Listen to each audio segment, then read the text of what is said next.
6 juni gaan we naar de stembus voor de Europese verkiezingen. En het zou best kunnen dat er voor het eerst sinds hele lange tijd geen Limburgse vertegenwoordiger in het parlement zit. Als het zo is dat erg? We gaan het er vanavond over hebben met Vera Tax, Europarlementariër voor de Partij voor de Arbeid. Zij houdt het na 1 termijn voor gezien. En Milou Rietjes, die wil erin, in het parlement voor de BBB. Zij voert campagne. Net als Jeroen Leenaars, vicevoorzitter van de EVP. Hij moet vechten voor elke stem voor het CDA. En Bert van Sloten is er, de hoofdredacteur van het platform Brusselse Nieuwe. Hij gaat duiden in deze avondgasten Europa in het kader van Europese verkiezingen.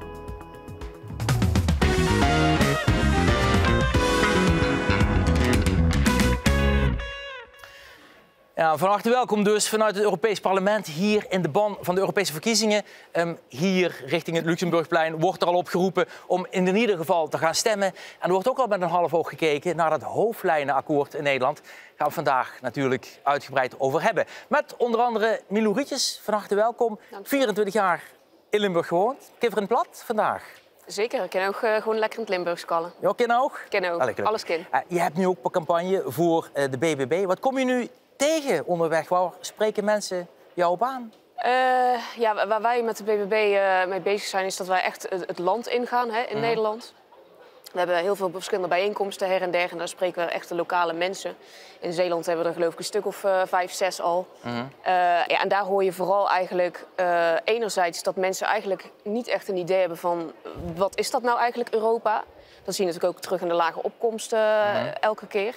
En daarnaast maken mensen zich ook wel een beetje druk om de thema's zoals migratie, klimaat en de regeldruk die eigenlijk vanuit Brussel op Nederland uitstort. Ja, gaan we het dadelijk over hebben. Uitgebreid. Maar wat betreft die opkomst natuurlijk Limburg standaard ook onderaan. Dus daar hebben we nog wel een taak. Vera Tax, moet voor jou geweldig relaxed zijn nu aan tafel in deze periode, of toch niet? Nee, misschien zie ik er zo uit, maar het is super spannend om campagne te voeren. Kijk, natuurlijk zelf sta ik niet meer op de lijst, maar de spanning, het is toch ook weer nek aan nek. PVV, GroenLinks, PvdA. Dus voor mij is het gewoon spannend en ik probeer zoveel mogelijk daarbij te helpen. Ja. Jeroen Leenaars, hoeveel stemmen heb je nodig om met voorkeurstemmen in het Europees Parlement te komen met de kiesdrempel? Het is altijd moeilijk in te schatten van tevoren, maar het moeten er minimaal ongeveer 20.000 zijn. Dus dat wordt even werken. Ja. Het is in de geschiedenis altijd gelukt, voorbije jaren, maar dat wil niet zeggen dat het nu ook weer lukt. Ja, 6 juni gaat het gebeuren en dan gaat Bert van Sloten iets heel anders doen, Bert. Ja. Je gaat wandelen. Ja, ik ga wandelen. Op die Ga je doen? Ja, nee, we gaan een wandeling doen door Brussel. Ik probeer Europa altijd uit te leggen aan de hand van gewoon die ongelooflijk saaie gebouwen. Maar dan vertel ik de ene anekdote naar de andere daarbij. Ik loop langs de rode lopen waar de regeringsleiders over naar binnen schrijden. Ik vertel een verhaal over wat Rutte eet tijdens de Europese toppen. Ik laat zien waar Ursula von der Leyen, we kunnen niet naar binnen, maar ik laat wel zien waar ze werkt en woont. Zo'n soort wandeling met gewoon leuke verhalen erbij, zodat Europa een beetje gaat leven. Ja, de Limburgse tuinders komen op visite later deze maand. Ik geloof 19 juni. Die komen ook op visite. NAJK komt op visite. De Belastingdienst komt nog een keertje langs. Dus we kunnen het uitgebreid over hebben dadelijk. Ja. Maar eerst even dus naar de verkiezingen. Want we weten, ze komen eraan dus. En Limburg, zoals gezegd, ja, qua opkomst is het de laatste jaargangen niet goed. Daar is toch wel iets te halen, daar ligt er wel een uitdaging. En dat zei ook Roberto Metsola tegen 100 Limburgse jongeren van het Model European Parliament in Kerkrade. Alright, bravo. Bravo, een applausje voor de 93 Limburgse scholieren van 16 verschillende scholen die de op één na machtigste vrouw in Europa mochten ontmoeten. Zo'n iemand zie je niet van heel dichtbij. Dat sprak mij heel erg aan. Dat is wel echt een hele grote eer om haar te mogen ontmoeten. Roberto Metsola wil de jongeren vooral op het hart drukken dat ze zich moeten laten horen in Europa. Make sure you vote, because otherwise others will decide for you. We have a problem in Europe, a challenge, where too many people feel that Europe is far away. Brussels is far away. In the European Union, you said we are in a border region. You know, it has become the easiest thing to reinstate national borders rather than really focus on free movement of people from one country to another. We only recognize what we have when we lose it.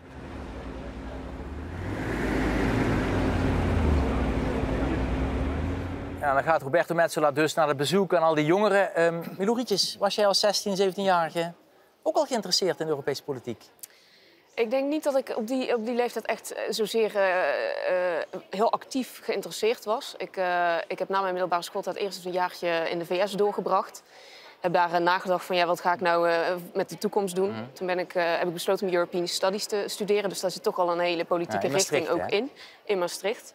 En ik denk ook dat als Limburgse, zeg maar, dan voel je ook veel meer, doordat je tussen die grenzen opgroeit, heb je gewoon al heel snel met Europa te maken. Dus ik zou niet zeggen dat het een heel bewuste keuze is geweest om die stap te maken, maar dat het gaandeweg eigenlijk er een beetje ingegroeid is. En vandaar ook die keuze dan European Studies uiteindelijk te studeren. Je zit nu in Avondgasten, maar we kennen je ook van een ander programma. Zullen we maar meteen doen? We hebben hem gehad. Laat maar komen. Boer zoekt vrouw, daar kent u er misschien van. Ja, ik hoop wel dat hij voor mij kiest, inderdaad.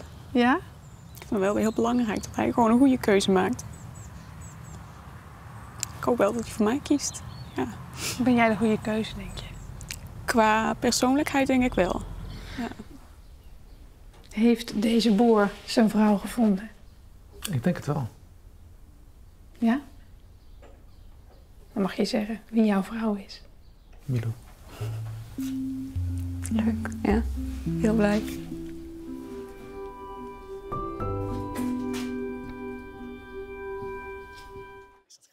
Ja, Boer zoekt vrouw, dus nu een ander hoofdstuk. En Milou, is er een overeenkomst tussen Boer zoekt vrouw en Boer zoekt burger? Boah, ja, dat weet ik niet. Ik denk wel dat zo'n programma als Boer zoekt vrouw natuurlijk wel bijdraagt aan het beeld dat je creëert van de agrarische sector. Het is een programma dat veel mensen aanspreekt. Dus ik hoop daarin dat ik wel een beetje die herkenbaarheid, misschien die ik dan zelf ook heb en daar heb laten zien, kan terugbrengen nu in de campagne. Maar ja, in dit geval, ik ben gewoon een burger. Dus wat mijn kandidaatstelling voor het Europees Parlement betreft, is het wel boer zoekt burger, denk ik. Ja. Ik wil me wel voor die boeren gaan inzetten. Ja, voor de BBB dus. Hè. Vera, hoe kijk jij nu naar die relatie tussen de boeren en de politiek? En vooral ook een beetje in de lijnen van het hoofdlijnenakkoord dat je hebt gezien. Ja, hoe kijk je naar die relatie? Ja, het is sowieso bijzonder. Ik kom zelf natuurlijk uit zeg maar, mijn opa's en oma's waren aan twee kanten boeren. Dus ik voel precies waar ze mee zitten. En wat ik altijd frustrerend heb gevonden is dat aan de ene kant Europa al heel lang had gezegd wat we verwachten van boeren ook in de toekomst.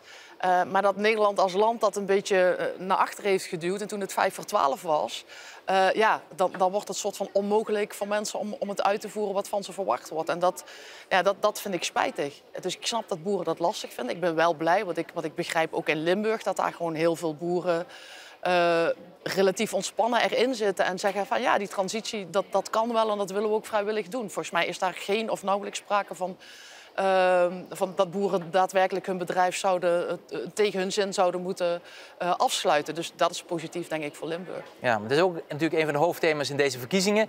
Ook een van de hoogtepunten van het debat in Maastricht op 29 april. Afgelopen maand tussen de spitsenkandidaten. Waar zich uiteindelijk een discussie ontspon tussen Bas Eickhout van PvdA GroenLinks en Ursula von der Leyen van onder andere de Europese Volkspartij. CDA valt er onder andere onder. En toen ging het over het op de rem trappen bij de klimaatmaatregelen. Ja, was dat nu een goed idee na al die protesten europawijd of toch niet? And Europe is watching throughout the continent and way beyond.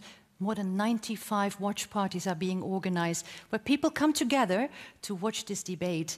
En dat debat werd vooral een verbaal gevecht tussen Bas Eickhout en Ursula von der Leyen. I mean, in 2019, it was Ursula von der Leyen saying, I'm going to do my Man on the Moon project. Just imagine that JFK, after 4 years, would have said, well, maybe halfway to the moon is okay as well. You know, when we are doing climate action and deliver on climate neutrality, we need to invest in a new economy. And therefore, it is for me also a question of the competitiveness of the European Union to go clean and to be decarbonized. Ja, Ursula von der Leyen dus, van de partij van Jeroen Leenaars. Jeroen, bleef ze een beetje overeind? Ze lag zonder vuur. Ja, vond ik wel. Ik vond wel dat zowel Bas Eickhout als Ursula von der Leyen eigenlijk de enige twee in dat debat waren die enigszins aansprekend waren. Dus het was ook mooi dat deze twee er nu uitgepikt zijn. Maar ik vond dat iedereen viel Ursula von der Leyen aan. Ze was natuurlijk al voorzitter van de Europese Commissie in de afgelopen 5 jaar. En ik vond dat ze zich prima staande hield. Ja. Bert, dat was uiteindelijk een beetje de opinie van het debat. Wie had er gewonnen? Wie komt er als verliezer uit? Nou ja, Jeroen heeft voor een deel gelijk. Er is nog een derde, een Deen van de uiterst rechtse ID-fractie... die even afgezien van of je het met de standpunten eens bent of niet... maar die wel als debater overeind bleef en ook zijn bijdrage had. Maar Ursula von der Leyen bleef overeind. Het was ook wel bijzonder om haar te zien zo, want zij ontloopt meestal gewoon dit soort debatten. Ze houdt het liefst gewoon een kleine toespraak en is dan weer weg. Of ze richt een videocamera op zich, zodat ze een filmpje op Facebook kan plaatsen. Dus het was ook goed voor het Europese debat dat zij daaraan meedeed. En dat ze ook aan meerdere debatten meedoet. Want ze had aanvankelijk niet zoveel zin.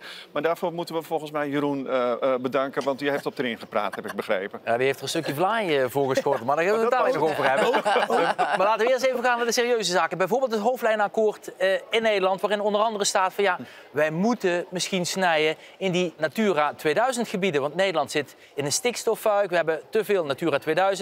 Er moet te veel natuur beschermd worden. Dat was eigenlijk nooit de bedoeling op het moment dat we die natuur zo definieerden, dat daar dat soort consequenties aan vasthingen. En dus zouden we moeten kijken of we dat opnieuw moeten indelen. Als ik het niet goed zeg, Milou, dan moet je me maar corrigeren. Dus dat is de gedachte. Stikstofregels zouden dan eventueel voor minder gebieden gaan gelden. Ik vraag eerst aan Jeroen, wat vind je van dit idee uit het hoofdlijnenakkoord? Nou, ik denk dat het hele pakket van het hoofdlijnenakkoord... er zitten natuurlijk een aantal dingen in waar wij als CDA ook prima voor zijn. Maar het hele concept, ook richting Europa, is een beetje vreemd natuurlijk. Want laten we even gaan naar dit gedeelte. Nee, maar dat heeft daarmee te maken. Want wat je eigenlijk zegt is... wij gaan straks een premier, als we weten wie het is, naar Brussel sturen. Die gaat er met de boodschap komen... wij als Nederland, wij gaan voortaan 1,6 miljard minder bijdragen aan de Europese Unie. We willen een opt-out op migratie. En tegelijkertijd willen we dat jullie voor ons allerlei regels gaan veranderen op het gebied van landbouw en klimaat. En ik denk dat dat een weinig aantrekkelijk openingsbod is als je hier in Europa serieus zaken wil doen. Ik denk als het kijkt naar de regels en de doelen die we gesteld hebben hier in het Europees Parlement en in de Europese Unie, dan denk ik dat Bas Eickhout maar echt gedeeltelijk gelijk heeft. Want heel veel van wat er in 2019 beloofd is door Ursula von der Leyen is gerealiseerd. We gaan richting 2050 naar zo'n emissieneutraal continent toe. Maar ik denk ook dat het belangrijk is dat we dat doen op een manier die realistisch is, die haalbaar is en die ook het concurrentievermogen van Europa niet kapot maakt. Want als straks blijkt dat we al onze landbouwproductie in Nederland weghalen, we sturen het naar andere delen van de wereld waar ze veel vervuilender produceren, dan schieten we uiteindelijk helemaal niks op met z'n allen. En ik denk dat dat inzicht rijkelijk laat gekomen is in de afgelopen 5 jaar, maar wel nog op tijd. Ja, maar als je het dan hebt over die stikstofregels en je zou eventueel sleutelen aan die Natura 2000 gebieden. Hoekstra als CDA-leider zei natuurlijk afgelopen jaar ook van ja, dat kunnen we toch niet zo uitvoeren zoals oorspronkelijk gedacht. Zeker. En we hebben ook, als je de afgelopen periode bekijkt, als je ziet met wetgeving zoals de Natuurherstelwet, met wetgeving zoals de gewasbeschermingsmiddelen, met wetgeving om nu bijvoorbeeld gezins- en familiebedrijven in de landbouw uit te zonderen van een aantal regels rondom de bureaucratie. Dat je echt kijkt naar welke grote spelers zijn dan ook echt vervuilend en kunnen we daar de focus op leggen. Denk ik dat we die lessen ook echt wel geleerd hebben in de afgelopen jaren. Ja, Milou, bij jullie in het programma lees ik zo'n Natuurherstelwet, waterregels bijvoorbeeld, het gaat allemaal veel te ver. Ja, het is denk ik ook gewoon... Kijk, vanuit Brussel komen dan heel veel regels. Hè? Die komen op Nederland. Ofwel direct, ofwel via een richtlijn naar Nederland moet die gaan implementeren. Daarbovenop, als we kijken naar dat Natura 2000... Nederland doet daar dan nog een schepje bovenop... door eigenlijk veel meer gebieden bijvoorbeeld aan te merken daarvoor. Dus ik denk dat het een wisselwerking... Die waren natuurlijk al gedefinieerd, die Natura 2000 gebieden. Ja, nou ja, dat is jaren geleden natuurlijk zo gedefinieerd. Maar dat betekent niet dat je daar nu niet een wijziging in zou moeten kunnen aanbrengen. Het is gewoon belangrijk dat wij wel die regels die we vanuit Brussel meenemen, dat moeten er sowieso minder worden. Ook als we naar die Green Deal kijken. Maar wat we meenemen, moeten we in Nederland ook op een juiste manier toepassen. En als dat niet meer past, ook kunnen reviseren. Nee, en voor wat betreft die Natura 2000 gebieden. Dus dan denk je wel van goed, af eigenlijk van die versnippering en een aantal grote, forse, stevige gebieden definiëren. Nou ja, hoe dat landelijk zeg maar, door Caroline en haar team nu bekeken wordt, dat weet ik inhoudelijk niet. Ik wil alleen maar meegeven dat ik wel echt trots ben op dit akkoord wat er nu ligt. En BBB heeft daar echt... erin. Ja, maar ik ben hier niet om over de landelijke politiek te praten. Nee. Vera, hoe kijk jij daarnaar? Ja, ik vind het dan weer een voorbeeld wat er gezegd wordt... alsof die regels uit Europa in één keer naar Nederland komen. Dit is dus weer zo'n voorbeeld. Nee, Nederland zit al heel lang aan tafel... om te kijken hoe we die regels Europees kunnen doen... op een manier dat het ook het meest passend is bij Nederland. En vervolgens moet het kabinet zorgvuldig zijn... en kijken hoe ze daar vorm aan geven. En dat mag het kabinet zelf invullen. Maar nu weer te zeggen, nee, die regels willen we niet. We gaan terug naar Brussel om het anders te maken.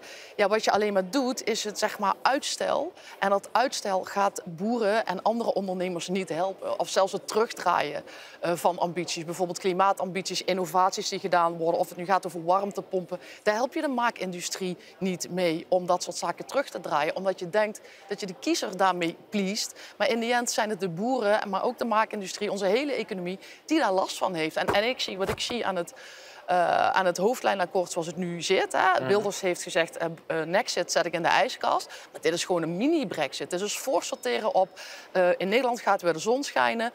Europa is onze vijand, we zijn anti-Europees en we proberen daar nog de krent uit de pap te krijgen. Wat je afbreekt is alles wat in name de vorige kabinetten Mark Rutte heeft opgebouwd als klein land heel relevant zijn in Europa. En dat wordt nu... Met dit hoofdlijnenakkoord gaan we ons kleinzielig opstellen. En dat is niet ten goede van onze economie en onze innovatiekracht. Hoor ik heimwee naar Rutte? Hoor ik heimwee naar Rutte? Liever Rutte dan zeg maar een minister-president, zelfs als er de vrouw is die dit coalitieakkoord moet uitvoeren. Ja. Ik ga even naar Bert van Sloten, want natuurlijk afgelopen jaar hadden we al een keer 4 ministers hier op audiëntie. Die kwamen vragen van ja, kunnen we eventueel iets doen met stikstof? Kunnen we daar iets regelen? Wat is de realiteitszin van die ambities? De ambitie, dat je die opschrijft, is prima. Maar dan moet je ook iets meenemen. Je kan niet alleen maar zeggen van we willen van die stikstofregels af. Dan zeggen ze, nou oké, en hoe had u dat dan gedacht dat dat probleem zou worden opgelost? Dus je moet noem het een waterplan, moet je meenemen. Je moet cijfers overleggen, je moet goede cijfers overleggen. En zoals het er nu staat, heeft het een beetje inzicht van we willen er vanaf en we willen ongelimiteerd bijna kunnen produceren. Dat gaat never nooit gebeuren. De opt-out zou op zich ook kunnen, want we moeten niet vergeten dat de Britten, ja, ik zie jou een beetje bedenkelijk kijken Jeroen, maar de Britten hebben in, wat was het, 2016 een opt-out aangeboden gekregen op sociaal gebied. Hè. Daar is Cameron uiteindelijk niet op ingegaan. Die dacht, ik regel het wel via een referendum. Nou, daar is hij van een koude kermis thuisgekomen. Op zich zou je iets kunnen regelen. Het kost heel veel moeite. Het gaat heel veel moeite kosten. En je moet iets meenemen. Want het is hier zo, het is een soort van markt. Ik wil niet zeggen dat het een koehandel is, maar het is wel een soort markt. Want andere landen denken, ja oké, die Nederlanders, ja prima. What's in it for us? Dus ja, handelen, meenemen. Dus slim je diplomatieke kanalen inzetten. En niet alleen maar zeggen van hallo, hier zijn wij. En wij hebben het zo ontzettend moeilijk en lastig. En Nederland first enzovoorts. Dat gaat niet helpen hier. Ja. We zijn wel netto-betaler, hè? Ja, nou en? Dat is toch zo? We zijn toch een rijk land? We zijn mede-oprichter. Maar wat bedoel je daarmee met netto betalen? Want dat we dan meer... wij stoppen heel veel geld daaruit. En wat je daarvan terugkrijgt, dat is minder. Omdat... Nee, we krijgen juist meer terug. Wat wij investeren in Europa krijgen we, volgens mij, help me even Jeroen, €7. Van elke euro die we betalen, krijgen we €7 terug. Omdat we dat exporteren in de landbouw. Ik ken die cijfers niet. Ik weet nee, maar dat is wel... dat is ook zo nagepraat, dat netto betalen. Er zijn ook heel veel dingen die niet kwantificeerbaar wellicht zijn. Nee, dit is kwantificeerbaar als je het verhaal uitvertelt. Ik denk dat het heel belangrijk is dat we Europa ook niet terugbrengen tot alleen een plus-min-rekening. Die interne markt van de Europese Unie, waar Nederland als open economie, als grote exporteur, zeker voor de landbouw, een enorme winst aan behaalt. Ja. Dat is veel meer dan wat we erin stoppen aan onze bijdrage, die ongeveer 1,03% van onze begroting is. Als wij ons afsluiten van de rest van Europa en onze landbouwproducten kunnen niet meer de grens over, dan hebben de boeren en onze hele economie zijn de eerste die er last van hebben. Ja, dus we moeten daar ook een klein beetje een genuanceerd... ik niet. Ik wil niet dat de boeren niet meer kunnen concurreren. Het akkoord ademt een klein beetje die sfeer uit. En je moet er heel erg voor oppassen. Je zag net Roberta Metsola vertellen dat het tegenwoordig heel makkelijk is om weer over grenzen sluiten te praten en zo. Ik had, toen we in corona waren en er ineens in Strandprooi bij mij op de grens hekken en zandhopen stonden, toen besefte ik ook eens, dat is helemaal niet zo vansprekend dat we dit allemaal georganiseerd hebben. En door altijd alleen maar de nadruk te leggen op wat we erin stoppen en nooit op wat we eruit halen in brede zin, brokkel je ook dat draagvlak onder Europa bij de burgers af. En daar moet je gewoon voorzichtig mee zijn. Als we één ding eruit halen, die rode diesel bijvoorbeeld. Dat mag in Duitsland, dat mag in België. Ja, dat is Nederlands beleid.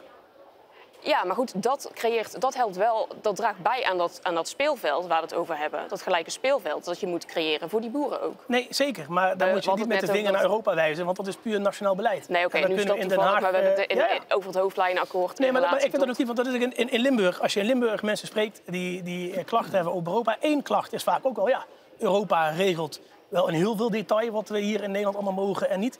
En de andere klacht vanuit Limburg is vaak, ja, we zitten hier in Limburg tussen België en Duitsland. We hebben andere regels, daar hebben we last van. Daar moet Europa zich eens wat meer mee bemoeien.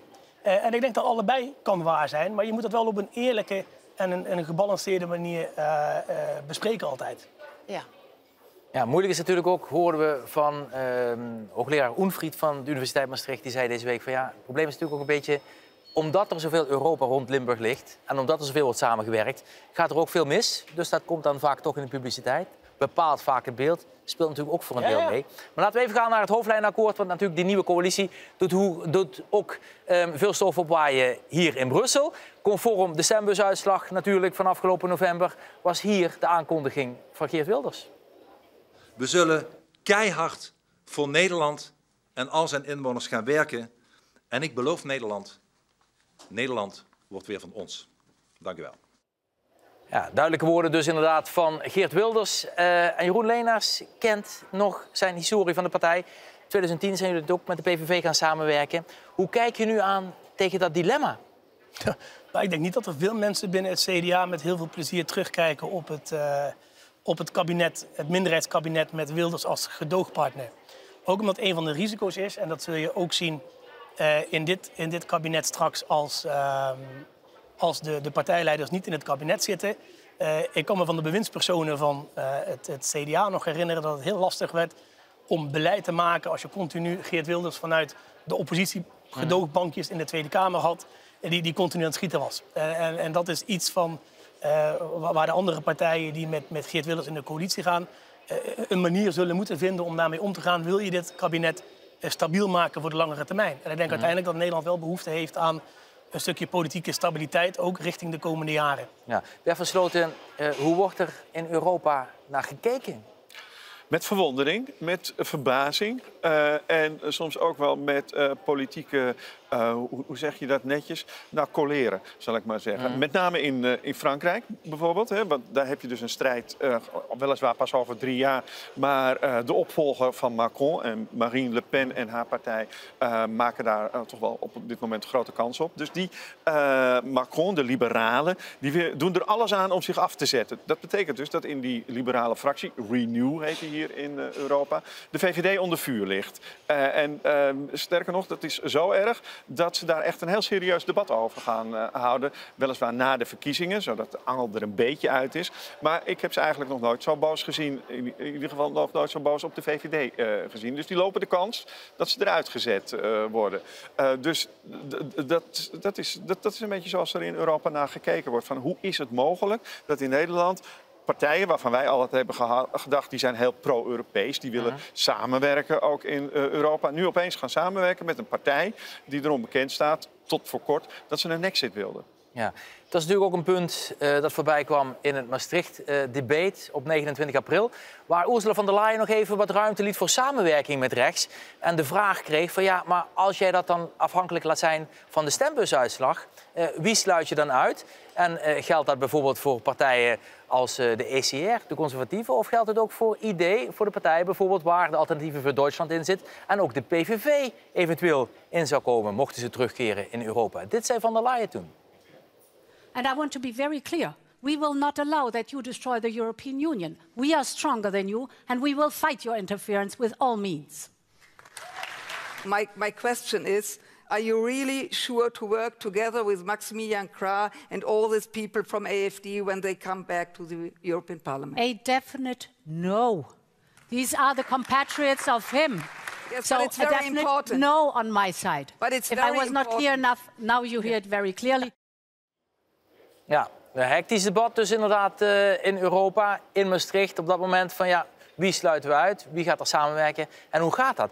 Vera Tax, je hebt er ook naar gekeken. Bas Eickhout zat er voor jullie club bij. Hoe keek je naar dat gedeelte? Nou, Eigenlijk zat Nicola Schmid voor haar. Wij hadden twee voor de prijs van 1. Dus dat is een luxe positie. Maar eentje voerde maar echt het woord, hoor. Als politicus. Nicola Schmid heb ik bijna niet gezien. Nee, Bas deed het heel goed. Dus ik was ook blij met die... hoe gaat het? Dat gaat hartstikke goed. Maar even, alle gekheid om een stokje. Het is natuurlijk een serieus thema. En ik denk, van mij gaat het wel over... wat we net zeiden, over PVV is gewoon anti-Europees. Dat is een keuze. En het is aan de kiezer welke keuze ze maken. Kies je voor anti-Europa of kies je voor Europa? En zeker voor Limburgse kiezers denk ik dat dat van wezenlijk belang is. En daarom moet je de goede keuze maken. En dat is wel de vraag of de partij van Jeroen, Ursula von der Leyen... of zij om de gunst van de kiezer te winnen... dan toch denkt, laten we maar samenwerken met die anti... Dat was vrij duidelijk, toch? Ja, die was vrij duidelijk.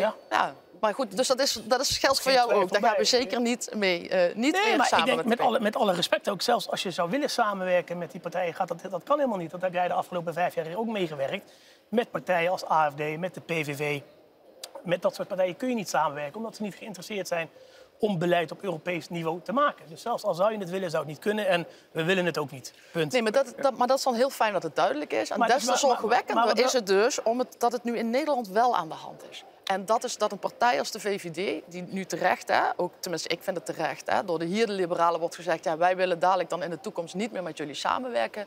Want de PVV en anti-Europese sentimenten, dat is niet in de ijskast, we willen het niet.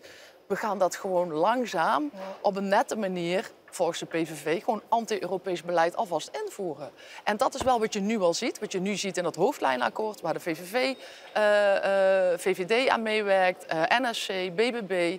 Ja, daar maak ik mij zorgen om. Want we gaan het in Nederland dan een beetje normaliseren, dat het goed zou zijn, Nederland weer van ons, als we ons afdraaien van Europa. Nou, ik kan u verzekeren, dat lijkt mij een hele slechte keuze. Nou, ik wil nog even zeggen van, op zich, ze sluit wel idee uit, maar ze heeft ook iets anders gezegd. Ze heeft namelijk ook gezegd dat het nog niet duidelijk is aan de rechterkant. En daar heeft ze helemaal gelijk in. Want er is op dit moment van alles gaande. De AFD kwam net voorbij. Die hebben nu weer ruzie met de partij van Le Pen. Omdat AFD zeer vergoeilijkende uitspraken over de nazi-tijd heeft gedaan. En daar wil Le Pen niet mee geassocieerd worden. Dus je ziet daar, dat leidt tot een breuk. De partij van Meloni, de Italiaanse premier, is ook nog steeds aan het twijfelen. Komen ze bij de EVP of blijft ze zelfstandig? Nou, ze blijft waarschijnlijk zelfstandig. En wie verzamelt ze dan om zich heen? Kortom, het landschap is nog niet helemaal duidelijk. En dat was, ik denk, een politiek slimme move van von der Leyen. Dat ze niet alles meteen afsluit, maar nog steeds de mogelijkheid wel aan de rechterkant openhoudt. Ja, maar idee stoot ze natuurlijk wel heel duidelijk uit. Idee wel, maar idee bestaat misschien straks weer helemaal niet meer. Omdat daar, vanwege die mot binnen die partijen, ook de partijen op drift raken. En dan hebben we het nog niet eens over de Hongaarse partij Fidesz van de Hongaarse premier Orbán, die ook nog ergens zich bij wil aansluiten. Kortom, het landschap is nog helemaal niet helder. Ja. Milou, word je er nu ook op aangesproken vanuit de BBB-achtergrond? Ja, wij krijgen wel eens te horen van jullie willen aansluiten bij die EVP. Want dat zijn we wel voornemens te doen. En als het CDA bij, hoe en wat, hoe zit dat? Nou, wij hebben een heel duidelijk standpunt. En die EVP is best een centrumrechtse, brede fractie. En wij zouden in die centrum, meer in die rechtse kant, dus meer richting de ECR-kant vallen. Ja, dat is het antwoord daarop. En Jeroen, is er dan het probleem dat de BBB samenwerkt met de PVV voor de EVP? Het is een discussie die denk ik op dit moment in ieder geval minder speelt bij de EVP dan bij de liberale fractie. Waar je echt wat heel hoog gespeeld wordt, ook met name vanuit Frankrijk. Maar er zullen wel ook delegaties binnen de EVP straks vragen stellen over deze coalitie in Nederland. Wij gaan naar de stembus op 6 juni. Normaal gezien hebben we dan 1,5 week daarna, zullen we in die nieuwe fractie gaan stemmen over welke partijen daarbij mogen en welke niet. En dan moeten al die partijen vragen beantwoorden. Er zijn 3 hele duidelijke criteria: pro-Europees, pro-rechtsstaat en pro-Oekraïne. En dan zal beoordeeld worden in hoeverre nieuwe partijen die aan willen sluiten daaraan voldoen. En dan zullen er zeker richting de BBB, maar ook richting NSC van Pieter Omtzigt vragen komen over deze coalitie met Geert Wilders. En dan zal het echt afhangen in hoeverre die antwoorden ook bevredigend zijn. Of er dan straks een positieve stem uitkomt of niet. Ja. We gaan even naar het afscheid van Vera Tax. Vera, want na 1 termijn sluit je af hier in het Europees Parlement. Dan zit het erop. Eerste vraag je natuurlijk dan: hoe kijk je erop terug? Ja, fantastisch. Het is echt heel eervol als je gekozen wordt tot Europarlementariër. En hier 5 jaar lang mag werken vanuit Europa aan allerlei zaken die jij belangrijk vindt. Dus dat is eervol. En dan kijk ik op terug. En aan de andere kant krijg je ook nieuwe bagage mee. Ja. Ik ben nu denk ik nog meer Europeaan als dat ik was voordat ik vertrok. Veel geleerd en denk van nou, dat neem ik mee terug naar Limburg en naar Nederland. En dan ga ik kijken wat ik met die bagage, wat ik dan nog steeds kan betekenen voor diezelfde thema's. Waar ben je het meest trots op van die afgelopen 5 jaar?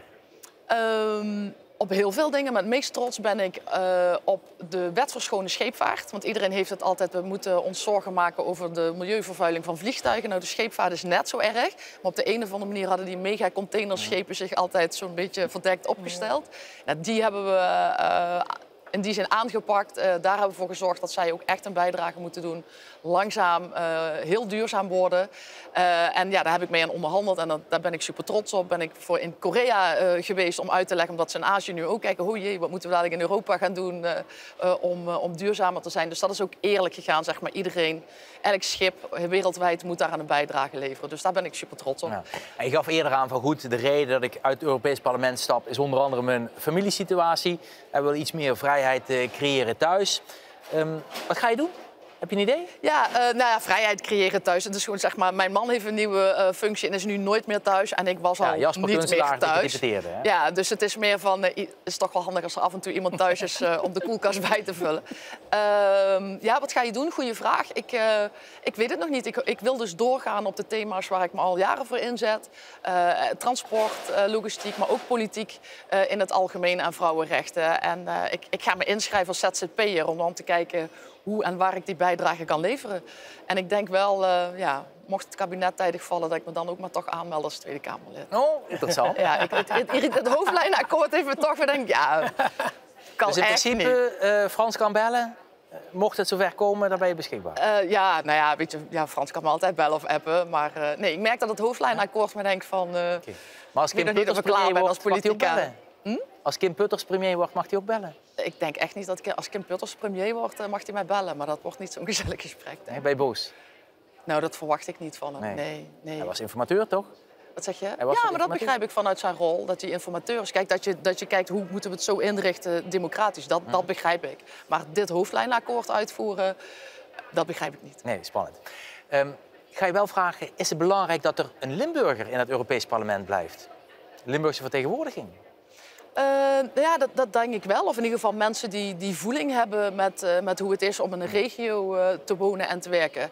En als ik dan kijk naar onze eigen kandidaat, Bas Eickhout, komt uit Groesbeek. Dus die woont ook vlak aan de grens. Mooi Maxime natuurlijk, kennen we uit Weert. Opgegroeid in Weert en woont in Helmond, dus dat zit wel goed. En ik hoop ook echt, onder andere Jeroen, dat hij veel voorkeurstemmen haalt. Want het maakt echt wel verschil uit hoor, als je weet wat fly is. Of dat je denkt...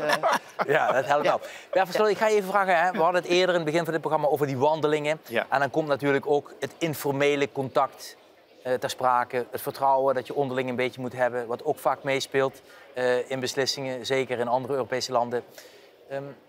Kun je een beetje tipje van de sluier oplichten van hoe dat dan gaat? Qua deals maken, in de cafeetjes, in de restaurants, in de gebouwen. Je hebt gewoon handige donders nodig hier. Dus je moet geen muurbloempjes, zal ik maar zeggen. En niet mensen die denken van, waar is de champagne en waar is Place Luxe, zodat ik daarop kan gaan zitten. Je hebt mensen nodig die hier door die gangen lopen en iedereen aanspreken. En met iedereen, ongeacht welk land ze vandaan komen, gewoon praatjes maken om vervolgens zaken te kunnen doen. Dat is eigenlijk de belangrijkste eigenschap voor een politicus al hier. Het is namelijk een heel ander soort politicus dat hier rondloopt dan in Den Haag. In Den Haag ben je ook de controleur, maar ook degene die goed het debat moet voeren. Hier moet je uiteindelijk ook gewoon wetten maken met elkaar. Dus het is ook af en toe, noem het vuile handen maken, maar je kan ook zeggen van, je probeert het met elkaar gewoon te regelen. Dus dat soort politici heb je nodig. En inhakend op van, heeft Limburg een politicus nodig? heb gemerkt in de loop der tijd dat het heel handig is als mensen inderdaad aan een bepaalde regio ook gebonden zijn. Omdat dan die onderwerpen uit die regio's, of dat nou spoorlijnen zijn die bij Enschede de grens oversteken, of de Lelylijn voor de Friezen en de Groningers van belang is, dat ook dan hier in Europa wordt we krijgen natuurlijk het dossier van de Einstein-telescoop waar de komende jaren een besluit over wordt genomen. Nog zo'n voorbeeld, ja. Is het daarvoor belangrijk dat er iemand uit de regio waar het speelt aanwezig is? Uiteindelijk heb je niet per se iemand natuurlijk nodig. Ik bedoel, het kan ook ik kom uit Amsterdam. Een Amsterdammer zou natuurlijk ook daarvoor kunnen pleiten als hij het helemaal snapt van wat het belang daarvan is. En het zijn slimme mensen, dus die snappen dat vrij snel. Maar het is wel handig als je iemand hebt inderdaad uit die regio. Die kent de bestuurders, die kent de gedeputeerden, die kent de cultuur. En die weet ook wat het belang is voor in dit geval Limburg, ook qua werkgelegenheid en dergelijke. Dus het heeft wel, je hebt een streepje voor, laat ik het zo zeggen. Ja, we weten niet zeker of het gaat lukken met de Einstein-telescoop, maar het lukte wel met de Limburgse Fly.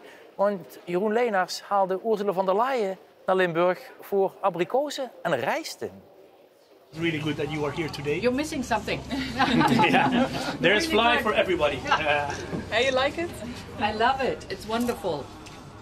It's light and sweet and tempting. Soft. And the cherries are in this region, so this is typical something. You must try the cherries as well. That is typical Milchreis, no? Ja, Milch, ja. Yummy, sweet rice. It was fantastic. The Fly, I really loved it, and the different tastes, so super. But I'm very much looking forward to this debate tonight. Ja, CD-debat dus weet u dan nu ook op reis te Fly. Maar het brengt wel meteen de gewetensvraag voor Milou Rietjes op tafel. Zeeuwse bolus of Limburgse Fly? Zo, jij zet me echt van padstelling hier. Op Limburgse televisie, hè? Nee, heel eerlijk, die bolus is lekker. De Zeeuwen eten hem eigenlijk zo met boter. Ik vind hem met room erin lekkerder, maar er gaat niks boven een echt lekkere grummele Fly. Ja, volgens mij zit je dan min of meer op het bij Veren, want dat was voor jou toch ook, hè? Kruisje met grummelen. Meen ik dat ik je herinneren van... Lekker. Ja, krummelenfly zeggen we in het noorden. Ja, staat er inderdaad ook bij. Nou, maar sowieso goed vind ik het wel dat dit nu als een streekproduct ook erkend wordt. Ik denk ook wel dat heeft 10 jaar geduurd, geloof ik, zoiets. 8 jaar mee bezig geweest. Ja, dat zo'n proces mag wel sneller. Want ik denk juist voor de regio, voor alle regio's is dit natuurlijk goed om je streek op de kaart te zetten. Maar ook als een erkenning aan die voedselmakers.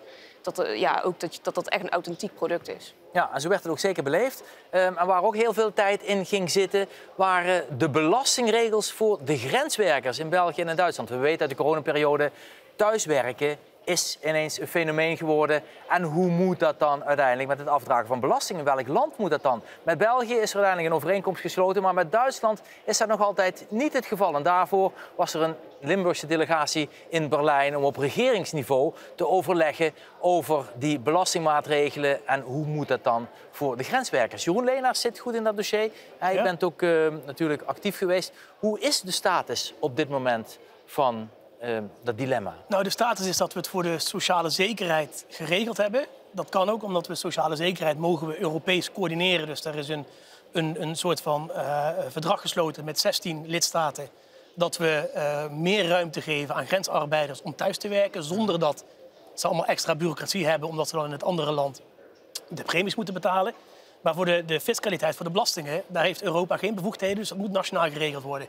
Marnix van Rij was in Berlijn onlangs om dit te proberen regelen met Duitsland. Met Duitsland is het een beetje lastig, omdat zij willen graag dezelfde regels in alle regio's. Dus als ze met Nederland afspraken maken, willen ze die ook met Oostenrijk, met Frankrijk, met Tsjechië, met al hun buurlanden. En daar zit een beetje de moeilijkheid voor de Duitse collega's. Maar we blijven daaraan voor vechten, omdat je anders gewoon merkt dat er discriminatie ontstaat op de werkvloer in Limburg. Nederlanders die 3 dagen in de week thuis mogen werken. Belgen en Duitsers die maar 1 dag in de week thuis mogen werken. Terwijl het eigenlijk onzinnig is in die grensregio-context die we hebben in Limburg. Dus daar moet nog aan getrokken worden. Maar we blijven daarmee bezig, in dit geval op nationaal niveau. En ik hoop ook dat de nieuwe coalitie, dat dit een van de punten is. Want daar stond vanzelfsprekend niks over in het akkoord, omdat dat een detail is in dat opzicht. Maar dat ook de nieuwe coalitie daar echt mee doorgaat om dat voor die grensregio op een goede manier te organiseren. Nou, ik denk zelfs dat je dit juist heel goed in een Europees verband met al die grensregio's zou kunnen regelen. Het probleem is dat omdat het belastingen niet Europees geregeld kunnen worden, hebben al die landen bilaterale verdragen met elkaar. Dan moet ieder bilateraal verdrag dus op zichzelf georganiseerd worden. Ik denk niet dat er veel mensen zijn in Nederland die pleiten dat we belastingen Europees gaan regelen. Dus het moet even op deze omslachtige manier. Dus daar moeten we gewoon hard aan vechten. En het is ook wel, ik zou graag willen dat we hier voortaan wat sneller mee zijn. Ik zat nog te kijken, ik heb in januari 2021 heb ik de eerste brief gestuurd naar commissaris Schmid toen der tijd met dit probleem. Want je kon toen al zien, mensen gaan ook na corona thuis blijven werken en dat gaat voor problemen zorgen in de grensregio. Dus ik ben blij dat we het na 3 jaar Europees hebben opgelost voor de sociale zekerheid. Maar het duurt veel te lang. Het is voor heel veel grenswerkers in Limburg echt een enorme grote bron van zorg. En voor heel veel werknemers in Limburg ook een probleem om personeel te houden. Ja, blijft in ieder geval op de agenda staan. We gaan langzaam afronden. En dan ga ik nog even een rondje maken bij de kandidaten en niet-kandidaten. En Vera, dan ga ik bij jou beginnen. Met de vraag van waarom zouden mensen straks op 6 juni op jullie of op jouw partij moeten stemmen? Waarom moet je op GroenLinks PvdA stemmen? Ik denk de makkelijkste keuze is echt, geloof je in wat het kabinet nu in Nederland doet. Zeggen van Europa, daar moeten we zo min mogelijk van hebben. En proberen de krent uit de pap, zeg maar anti-Europees of ben je pro-Europees. Ik denk dat dat de eerste keuze is. En vervolgens maak je je zorgen om het klimaat. Denk je dat dat belangrijk is. Dan zou dat de tweede reden zijn om op onze partij te stemmen. Ja, Milou Rietjes voor de BBB. Ja, ik denk dat wij het BB-bindmiddel gaan zijn op gebied klimaat, landbouw en migratie. Daar zetten wij ons echt sterk op in. Ook als je het trekt in de bredere context, de concurrentiekracht van de EU als continent. Hoe gaan wij om met die verduurzaming? Wij moeten niet die boeren hier wegjagen of die maakindustrie en dat verplaatsen naar andere landen. Migratie ook. Daarin zien wij echt een kans in eigenlijk wat Engeland ook doet met Rwanda en Italië is dat ook aan het oppakken met Albanië. Dat je die processen, die procedures en die opvang nou juist buiten de EU wil laten plaatsvinden. Hè? Dus dat je daar zorgt, dat je dat faciliteert als Europa zijnde om in bijvoorbeeld landen als Albanië dat op te zetten, zodat je ook juist die migranten, vooral kansarme asielzoekers, ontmoedigt om zo'n gevaarlijke overstap te maken, wat ze nu vaak doen met bootjes. Dus in die zin zijn wij het totaalpakket op landbouw, klimaat en migratie. Ja. Jeroen Leenaars voor het CDA. Ja, ik had mijn pitch even moeten oefenen, denk ik. Maar ik denk heel simpel dat we hebben een aantal enorme uitdagingen in Europa. Als het gaat om onze veiligheid, als het gaat om migratie, als het gaat om klimaat, als het gaat om onze digitalisering, innovatie. En wij moeten dus ook hier als Nederlandse partijen moeten we hier staan voor een sterk Europa om die uitdagingen aan te gaan. Maar tegelijkertijd een Europa dat ruimte biedt, dat oog heeft voor de regio, dat oog heeft voor regionale cultuur, geschiedenis, ook regionale grensoverschrijdende ontwikkelingen. En als je dat allebei wil doen, dan kun je maar op één partij stemmen vanuit Limburg straks en dat is het CDA. Ja. Bert van Sloten, je gaat op 6 juni wandelen, niet stemmen. De Limburgse tuinders hadden we eerder al over, hè. Die komen eraan. Hoe kunnen ze meewandelen? Hoe kunnen we dat rondje maken bij jou? Je kan je gewoon aanmelden via brusselsenieuwe.nl. En dat is dan mijn pitch. Stemmen vind ik overigens van essentieel belang. En daarnaast moet je je een beetje inlezen. Ja. Je hebt natuurlijk ook gewerkt voor de NOS lange tijd. Ja. Heb je wel het idee dat Europa nu meer leeft dan 10, 20 jaar geleden? Als je me dat een half jaar geleden had gevraagd, had ik gezegd ja. Maar door de omstandigheden denk ik nu niet. Want alle ogen zijn nu vooral gericht op Den Haag. Omdat daar nu dat hoofdlijnenakkoord is. Omdat iedereen zich afvraagt van, hoe gaat het nu verder? Wat voor ministers en wat voor minister-president gaan we daar krijgen?